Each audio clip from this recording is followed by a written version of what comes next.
Hi, good evening. Welcome and thank you so much for your support of the Democratic Volunteer Center. The DVC is very proud to host Congresswoman Katie Porter and Santa Clara County Supervisor Joe Simitian as they discuss the most urgent issues facing Americans today. At this event, exclusive DVC supporters.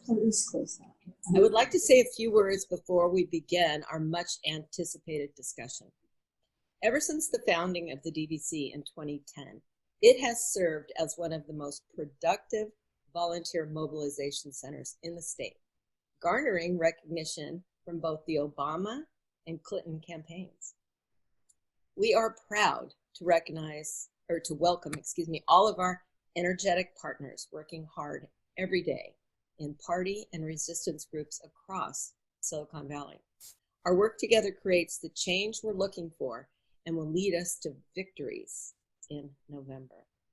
As you see, this is a Zoom webinar where you enter questions you have for Katie Porter using the Q&A button on your screen. We will get to as many of your questions as we can after the conversation, and we will provide them all to Representative Porter afterwards. We are not using chat except for use to send notifications to you during the event from us. If you have trouble seeing the event, please try reconnecting to Zoom. The DVC's mission is to support volunteers by providing the infrastructure and resources to elect Democrats at the local, state, and national levels. And we're thrilled to have so many active volunteers. And now, it is my honor to introduce our distinguished guests. Congresswoman Katie Porter, who represents Congressional District 45 in Orange County, is a rising star in the Democratic Party. Representative Porter is the first Democrat to represent this district since 1983 and rode into the office on the big blue wave in 2018. She is a consumer protections lawyer, textbook author, law professor, single mother of 3, and a fierce advocate for human rights. Representative Porter did not consider running for office until the night Donald Trump, I can't say his name without grimacing, was elected, and we are so grateful that she did. She's a member of the House Finance Service Committee and the House Oversight and Reform Committee. And believe me, you do not want to come under her scrutiny. Now I'd like to introduce Supervisor Joe Simitian, or just Joe, as many of us know him, who will lead our discussion today.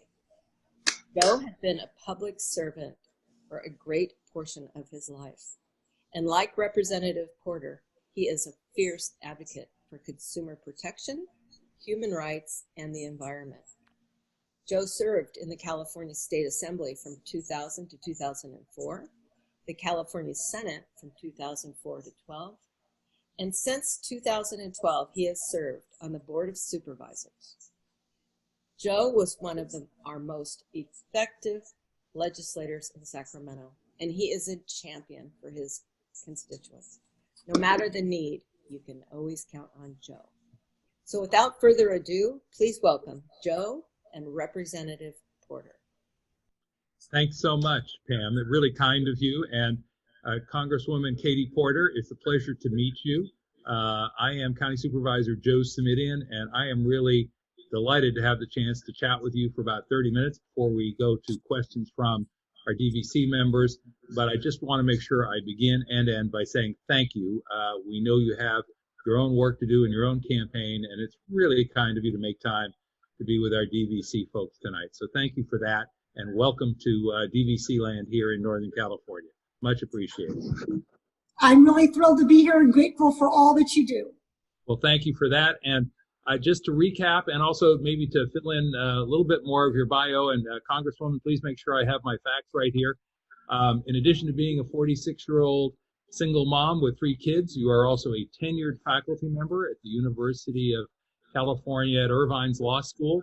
And as Pam mentioned, as a first-term member of Congress representing the 45th You won in a real squeaker, 52-48 in the 2018 election by beating Mimi Walters, who I should tell you, by the way, was a colleague of mine on the other side of the aisle when I was in the state legislature. My understanding is you grew up on a farm in rural Iowa, but then went on to college at Yale and law school at Harvard and had a chance there to study with Elizabeth Warren. So, a fascinating path. And Pam, I think you just got it right when, not only is Congresswoman Porter a consumer advocate of long standing, but she literally wrote the book called Modern Consumer Law. So just a marvelous background for someone to represent all of our interests in Washington, D.C. And I'm going to look to the Congresswoman to see if she nods and smiles. Are you still serving as the Cub Master for your youngsters Cub Scout pack in your, quote, spare time? Yeah, no, I'm no longer the Cub Master. I am now a merit badge counselor for my older two are now Boy Scouts, Scouts, and my daughter is a Cub Scout. So I just finished actually teaching the Citizenship and the Nation class with a group of Boy Scouts, and it's really nice because one of the requirements is that they have to write to their representative, and I write by hand to every student of any age who writes to me. And so instead of writing back to each one of them, we were able to do it together as a Zoom, as a merit badge class. Nice, very nice. Well, Pam mentioned that you're serving on the Committee on Financial Services and the Committee on Oversight, and where I think all of our DVC folks know you've been asking some very tough questions. So let me say thank you once more time, but then start straight out with this issue, which is, the responsibility of Congress to provide oversight doesn't always get that much attention. As you would know, people think of the legislative body as a legislative body, and yet you've been able to make a mark in a relatively short time through the oversight process. Could you tell us a little bit about what that is and why it's important? Because you clearly think it is, and you clearly made the most of that opportunity. Yeah, no, this is a terrific question. I think some of it goes to understanding how and why we want our Congress to get the ideas that it has about how the world works and about what we need to do legislatively. So for a long time, and still to a certain extent today, corporate lobbyists come and tell Congress members what's what. And what to do and what the policies are and how to advance legislation. And so I'm part of a big wave of people who were elected in 2018 who don't take corporate PAC money. It's one of the biggest changes that we've seen in our Congress in the last 2 years. And so, I think one of the ways that oversight's important is in questioning witnesses, you learn what's really wrong. Okay, you don't have an answer for that. Maybe we need to legislate that you go and get one, or that you take this action. And sometimes it's about enforcing the laws that we've already made. So, many people may remember back in mid-March, I questioned the CDC director, Robert Redfield, about the need to make coronavirus testing free for all Americans, something we are still having to push to make sure comes true. But I was asking him to simply use an existing law that Congress had passed. And I always tell people, as someone who studied consumer protection, I'm not that interested in what the law says. I'm interested in what the law is doing in real people's lives and in the real world. And that's that oversight part of it. And so it's the same thing with the Paycheck Protection Program, for example. I'm really interested in understanding who it's helping, how it's working, where its shortcomings are, and how we need to change it before we go to potentially renew or expand it. And you can't do that without data, without oversight, and without answers. Thank you. And you mentioned COVID, which it's, understandable. You can't get through a 5-minute conversation these days without confronting that overwhelming challenge. What is your take on what the nation can do, should be doing? What should our federal government be doing? What are they doing to help us get through this in the least damaging way? And if you had some advice for President Trump, what would that be? Yeah, I guess I would say that I think President Trump should allow Dr. Fauci to talk about coronavirus, and should, in response to any question put to him, essentially say, I agree with Dr. Fauci.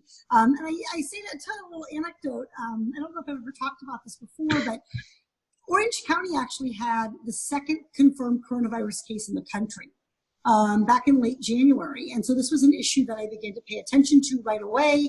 And we started to have congressional briefings, and not very many members would come, maybe 30, 40 members out of the whole 435 of us. And I remember sitting there and listening to all of these officials and texting afterwards my sister, who's the doctor, and saying, I don't know, some of these, this is not making me feel good. But there's this one guy at like the NIH, I think his name is Fauci, and he seems really good.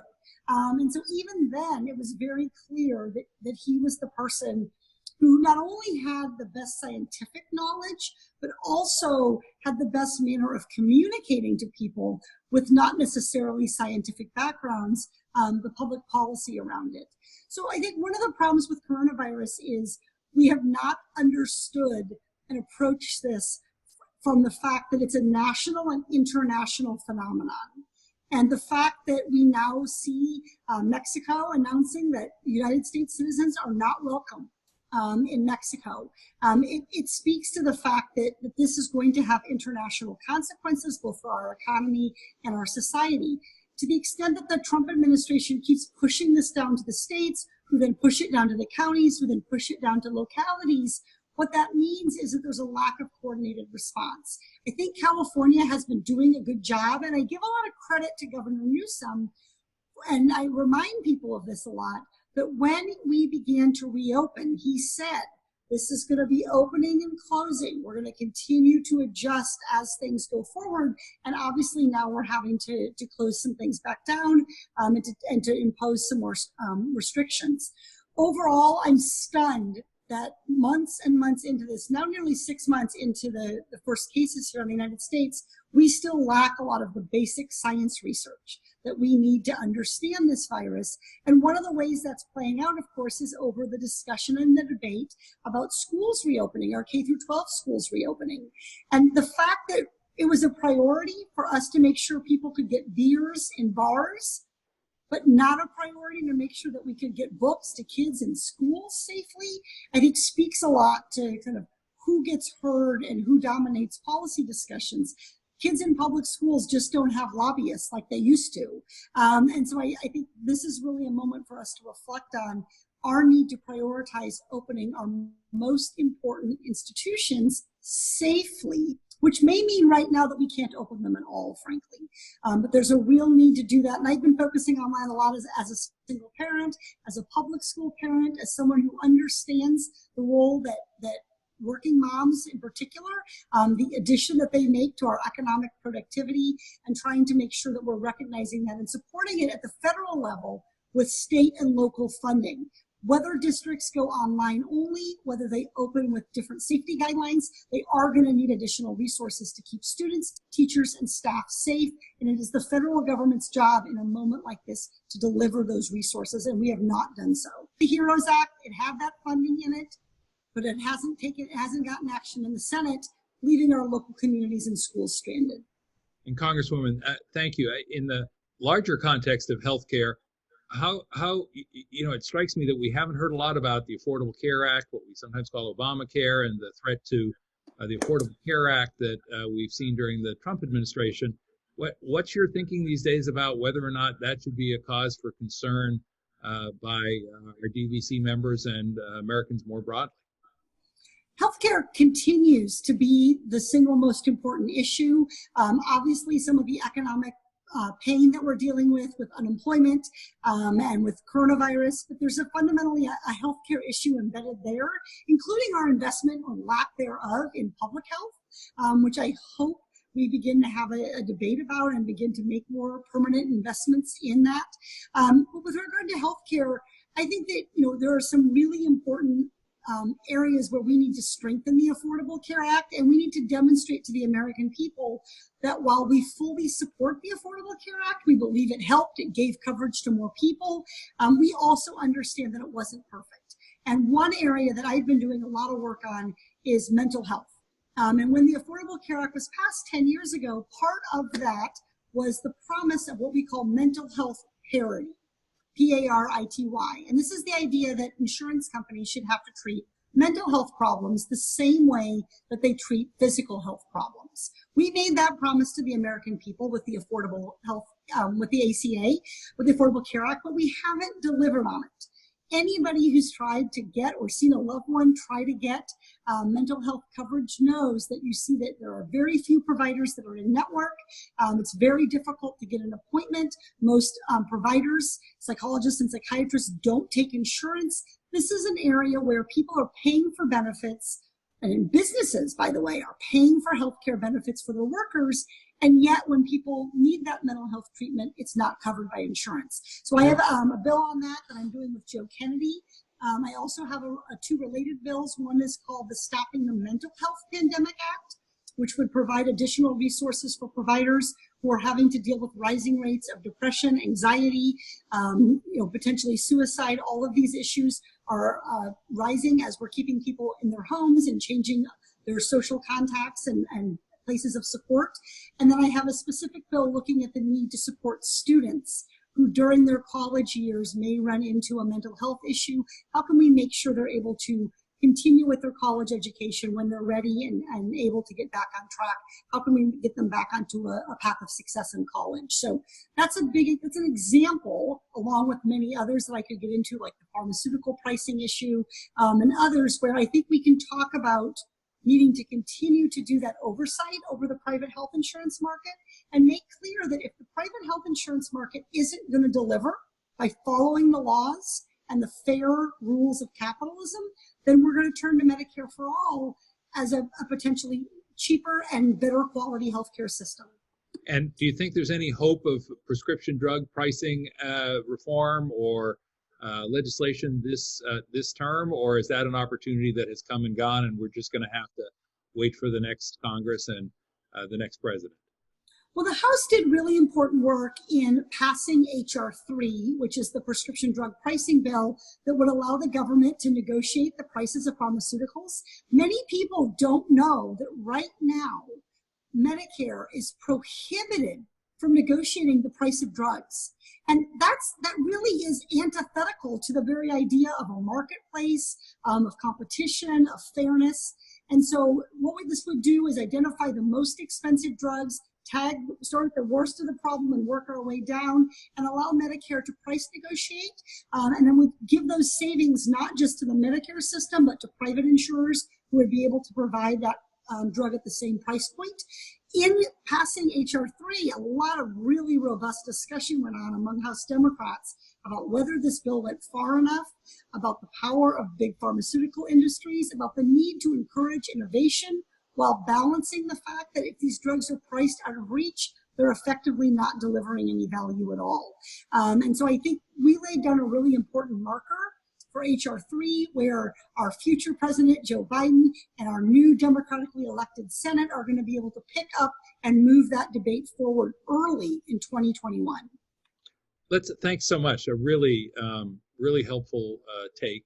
And let's move to immigration, because I know that you made a point of visiting the border with Mexico and talking firsthand with folks who were there on the border.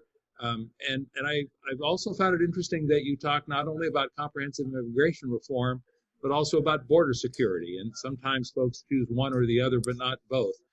What's your take on what's happening at the border and what needs to happen, and what, as a practical political matter, can happen, if that's not too much to throw at you with three different questions at once? Well, I think the COVID pandemic has obviously changed the situation with our southern border. And as I mentioned, Mexico is actively prohibiting U.S. citizens from visiting Mexico right now for fear of spreading coronavirus. Generally, when I think about immigration, there's a couple key points I like to make. This is the single most divisive issue in my district. And I like to remind people that we get about equal numbers of letters from people who support President Trump's border wall as we do from people who are really upset about the way this country is dealing with immigration, and who support other movements to really revisit and reform, restructure immigration enforcement. And those are equally loud kind of voices in a district like mine. So I try to bring people together by making a couple of key points. First is that every nation state has to have some form of border security. It's inherent in being a country. And in the idea of citizenship and nationhood is that you have some system of who's coming and who's going and who is a citizen and who isn't. So that means you've got to have some system of border security. And the second point I make is border security is not just about immigrants. It's also, and our Customs and Border Protection agents do so much important work this way about the protection of illegal drugs, about adulterated goods, counterfeit goods. They police all of those kinds of things, not just those who come to our country seeking a better life. The third point I make is that immigration is, while it is a social issue, it is part of the history and the fabric of our country and should continue to be. It is also an economic issue.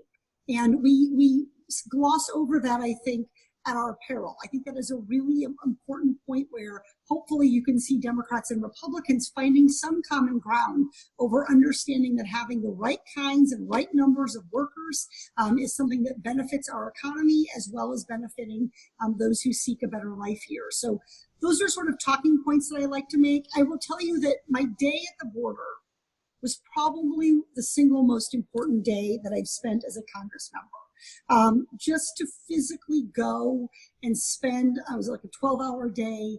I started my day at Jewish Family Services of San Diego, touring the center that they have where families who were released at the time from ICE custody were able to come and get help in starting a new life. As they awaited the adjudication of their asylum applications. I traveled to the border itself and met with Customs and Border Patrol agents, as well as had the opportunity to talk with people who were in detention at that facility. And then I also toured the Otay Mesa ICE prison and got a chance to talk there, both with guards and staff, but also again with people in detention. And I think one of the things I like to remind people is that it's important to have humanity toward those who are in detention, who are seeking a better life, to honor our international commitments, to take refugees and then to adjudicate their need for asylum, but to also understand that this kind of immigration policy is taking a terrible toll on those who work to keep our country secure. And I'll never forget the Border Patrol agent who told me the story of a colleague who had gone, and the colleague was standing right there and kind of a little shy and was blushing as his colleague described how this Border Patrol agent had gone on Christmas and left his family on Christmas morning and come into the detention facility dressed up as Santa Claus with presents that he had purchased out of his own paycheck for kids.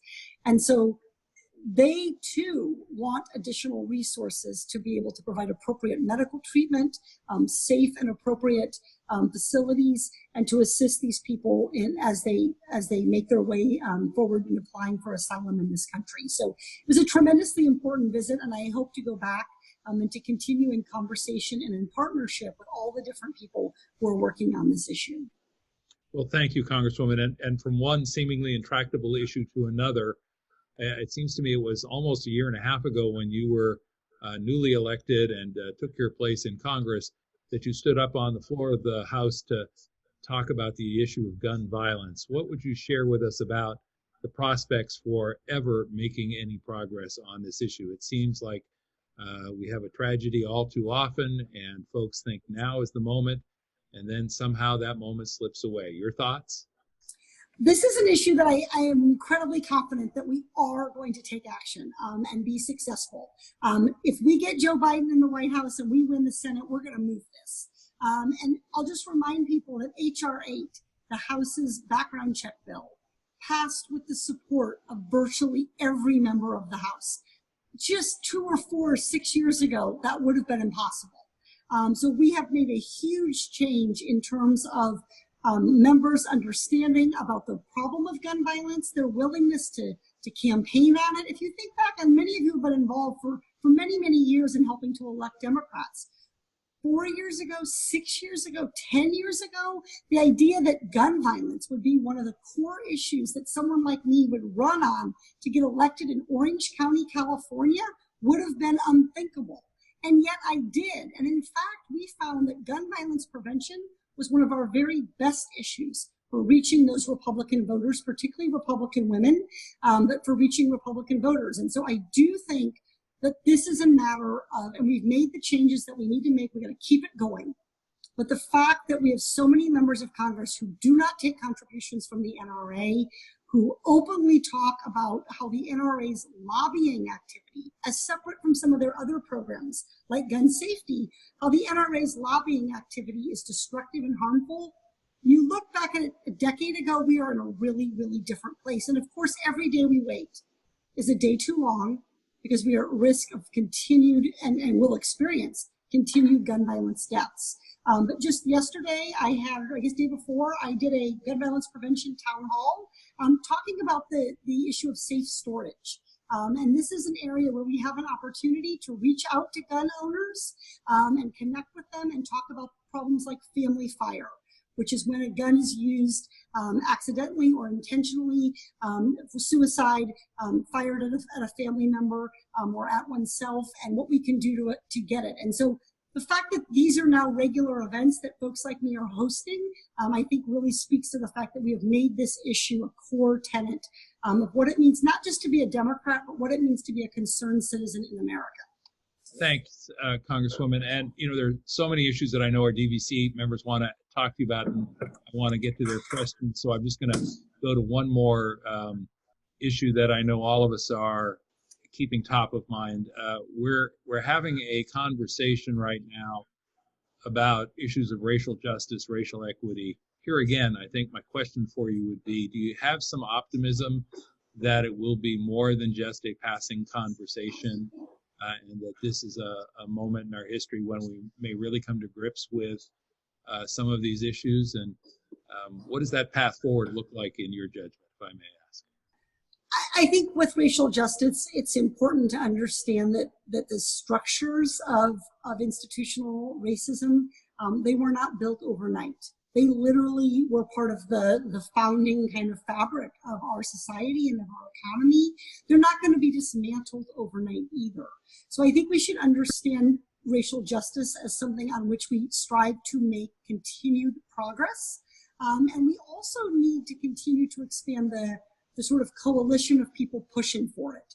So I remember having a great conversation with a couple of my newly elected freshman colleagues who were part of the most diverse class ever elected to Congress, and talking about the importance of this concept of ally, which I think has been used really, really effectively by the LGBTQ plus community.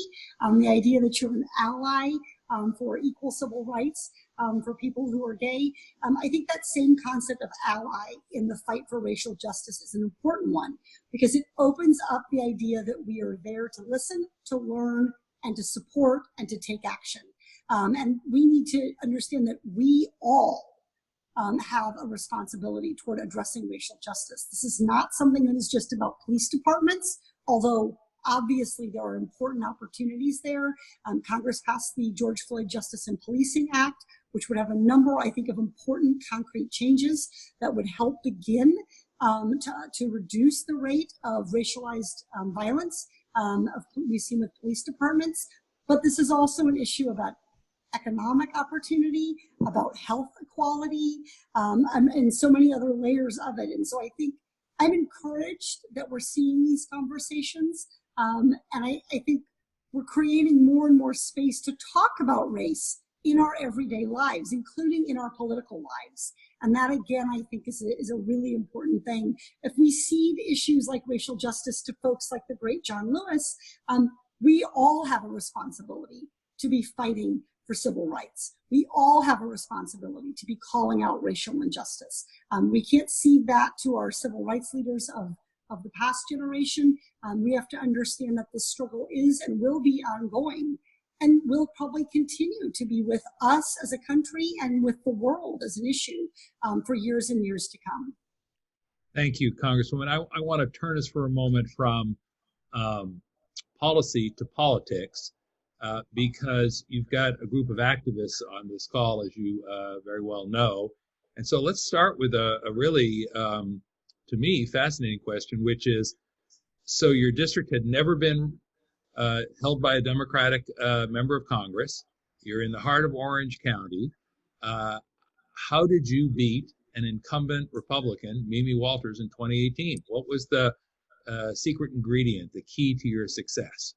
Well, I don't know if I have a single key, but I do know where to start, which is that we tried. We tried. And I know that sounds like, maybe it sounds like a small thing, but when you think about Orange County for so long, we just have not really we don't really believe that we could make the change. And not only am I the first Democrat to represent the 45th Congressional District, which has sort of been bounced around a little bit here in the Southern California area, when you think about communities like Irvine in this area, the last time a Democrat represented this patch of land was the 1930s. And so it really has been not one generation, but 2 or 3 generations since we've been able to win here. We still have a lot of work to do. I represent 10 cities, and there are 5 city council members in each city, so that's 50 people. On those city councils, including the mayors, there are 3 Democrats. So this is Orange County. We made the change at the top, but that means that we have a lot of work to do in continuing to try to do down ballot work and support candidates up and down the ticket here in Orange County. And that's something that's really, really important to me. When I think about the most pressing problems that I hear about from constituents, they're not things that we can do alone at the federal level. So when we think about issues like homelessness, when we think about issues about investing in our education system, issues of public health, these are things that are going to take federal, state, and local cooperation.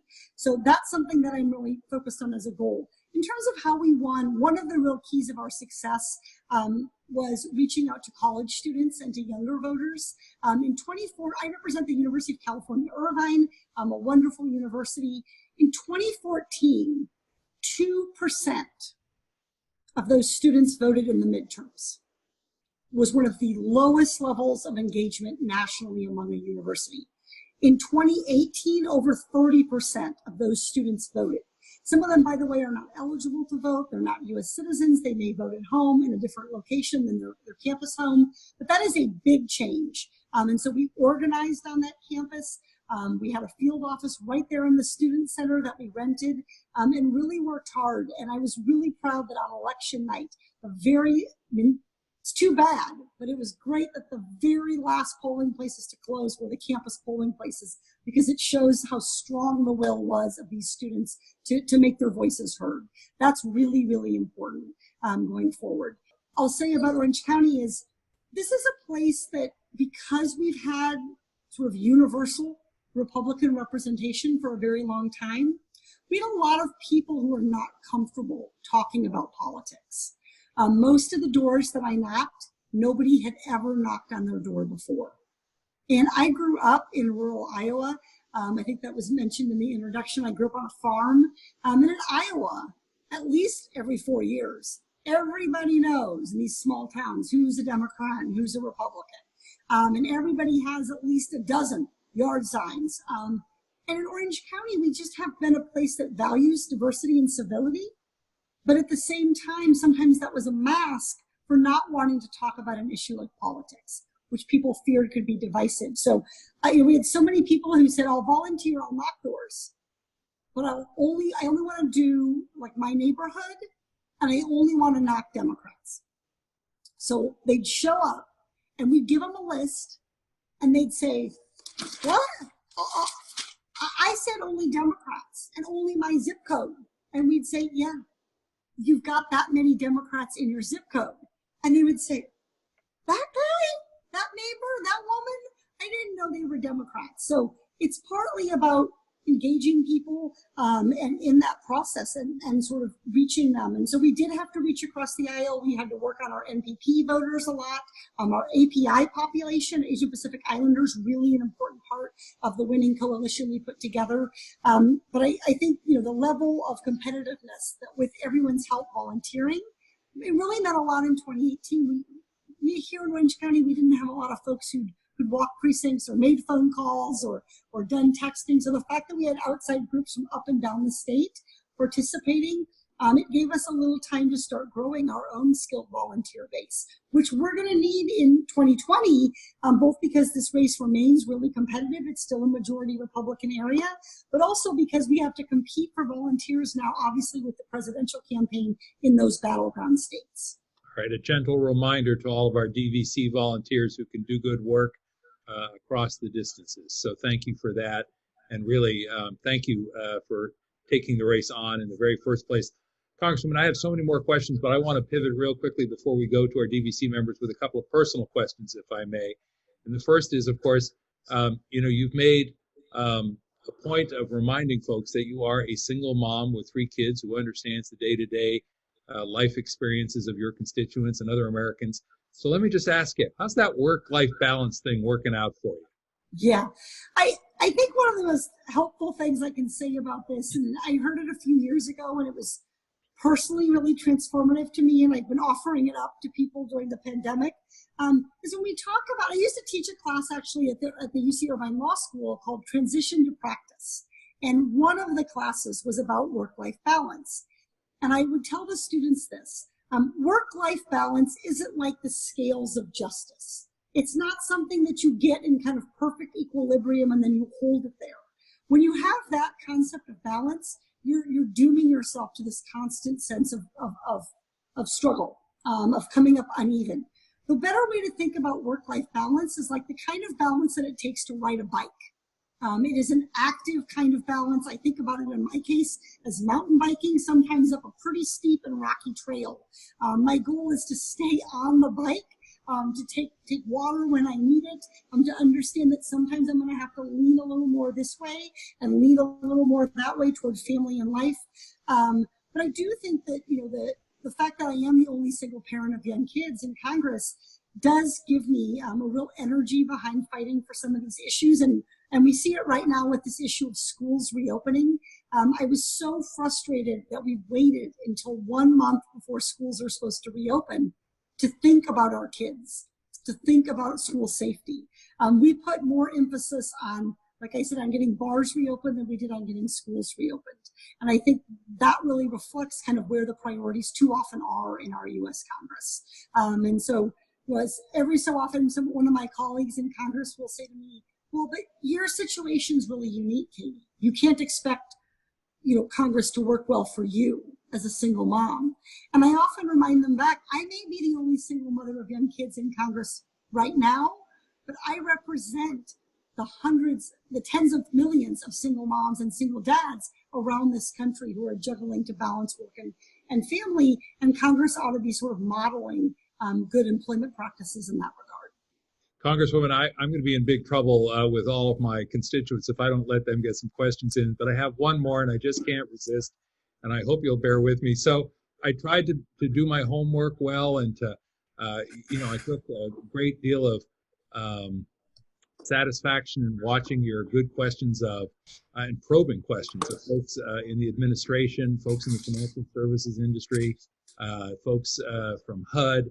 But amidst all the push and shove and the brouhaha, what should pop up but the criticism you received for coming to work on Halloween in a Batgirl costume? What would you like to tell our members about that experience and the story behind that day?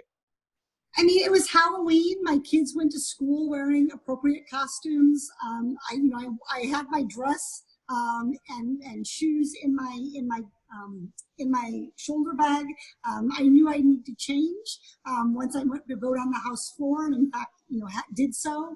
But I'm also a person, and I think one of the things that people appreciate about me, and I certainly have tried to stay true to, is that I am a person, that Halloween is something that my family enjoys. And so I certainly don't think it took away from the quality of the voting that I did in committee, but I also was very thoughtful about making sure that I changed into professional attire when it was time to go to the House floor, in full respect for the traditions of our House of Representatives. Were you surprised that of all of the things you had done in Congress, that was something that, made page one in some of our nation's papers? Yeah, there's no accounting for what interests people, but I wish they would pay, as much attention to the sort of key issues of public policy as they did to what any of us wear to work. All right. Thank you. As I say, I couldn't resist. I thought, well, all right, let's just ask. We have a wonderful bunch of questions queued up. We have one from Shannon who asks, who are your favorite doers other than Liz, by whom I think we're referring to Elizabeth Warren? So who are the people, as you look around, you think, hey, these folks are doers. These are the kind of people I want to, work with and partner with on the good work that you're doing. Yeah, I have great colleagues, both are freshmen, by the way, as well as more senior members. I've enjoyed the work I've done with Karen Bass a lot. We're working on a project right now around problems with organ procurement, and it really literally costs us thousands of lives that could be saved a year because we have problems with that system. I do a lot of work with Congresswoman Pramila Jayapal in her role as the leader of the Progressive Caucus, of which I'm a member. I think it was sort of some of my most fun friendships are with freshmen who are very ideologically different than I am. Folks like Alyssa Slatkin and Abigail Spanberger, Max Rose. But what we share are really two things. One is a sense that we're willing to push on the traditions of Congress. We're willing to recognize that many of those traditions and patterns and practices are there for a good reason and are part of the best of what this country represents. But some of them need to be challenged, and we need to see opportunities for improvement. The other thing, of course, I have in common with folks like Alyssa and Abigail and Max, Connor Lamb, is that decision not to take corporate PAC money, which shapes not only the voices that I hear, but also powerfully reallocates the time that I spend. When I'm in DC, it's much more time that I get to spend working with my staff, working on good ideas, because I'm not wasting time at lobbying receptions eating cheese cubes. So I think those are important people that I've enjoyed working with. And I think that camaraderie among that freshman class, and it is somewhat fragile given the diversity of folks that we elected, ideologically and otherwise. I hope that's something that we can carry forward into 2020 as we elect a new amazing group of freshmen to join us. Thank you. There's a question here from Judy who says, regarding oversight, what can Congress do when the executive branch fires so many inspectors general? Yeah, so I have a bill about this that's designed to address some of these problems. One of the related issues is the widespread use of acting officials, which the Trump administration has all these people who are acting officials. And what that really is just a circumvention of the Senate's role in confirmation. And so I have a bill that would limit to how long someone can be an acting official to a much shorter time frame than it is now, would require those acting officials to appear before Congress. And sort of the acting inspector general has been one of President Trump's favorite maneuvers, remove someone who is an inspector general and put in someone who's simply acting. But I think the overarching issue is that, calling and giving the inspector generals an opportunity to tell their findings to the American people. These are people who do their work on a nonpartisan basis, and they take deep, deep, deep concern in making sure they're presenting their findings in a way that is backed by facts, by research, by having delved into the issue, done an investigation, and making recommendations. So I think the more that we can ask questions that draw that out, the more you see the American peoples and people on both sides of the aisle saying, oh yeah, that really is a problem. We have to do something about that. That's different than dealing with the president himself, who really is in a very different category, I would say, than kind of traditional ways that Democrats and Republicans have long found common ground on oversight. Joe, I am so sorry to do this because I'm sure you have a bunch more questions, but I am supposed to have been somewhere virtually 3 minutes ago, and if I don't get on, they're going to kill me. Congresswoman, I do want to just thank you one more time on behalf of the DVC. Let me just ask this one last question, though, if I can squeeze it in, because it maybe helps to incorporate other questions. At some point, you will walk out the door having finished your congressional career. What would you like your legacy to be? What would you like people to say? That Congresswoman Katie Porter, fill in that blank for us if you could. Helped us believe that Congress is fighting for the American people. On that note, I will say thanks again. Really kind of you to break away from your day. And we'll go back to our DVC chair, Pam Salvatierra. Pam, back to you. You've heard here today all the reasons why we need Katie Porter in the Congress. And she has a re-election coming up in just 110 days. As she mentioned, she needs our help. So please put on your volunteer hats and help us send her back to her powerful role in the Congress. There are many ways to volunteer. Please go to the website, which you'll see on your screen, demvolctr.org. Pick your action, your volunteer action, and get to work. We already have many volunteers actively calling, texting, and writing every day for Joe Biden, Sarah Gideon, who just won her primary in Maine, Cal Cunningham, Mark Kelly, and others. And you can join us too. As Obama said, it is the fierce urgency of now, with only 110 days until the election. I know we're all getting inundated with requests for donation, but I'm going to ask for your help. And perhaps you might consider a monthly recurring donation. The DVC puts your contributions to good use, supporting many candidates, and we know the importance of flipping states to make sure we take and hold all houses. We appreciate your generosity. Thank you for joining us today for this wonderful and very informative program. Thank you so much to Congresswoman Porter and Supervisor Simitian. Be safe, be well, and take good care of each other. Good evening.